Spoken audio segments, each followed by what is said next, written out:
you can manage all your works in a layers.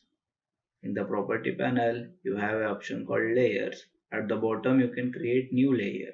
So select the object, copy or cut that object. So go to edit, then in a new layer, paste in a place. In the same way, you can create multiple layers and you can split your works into multiple layers. You can hide, unhide, group, delete each and individual layers.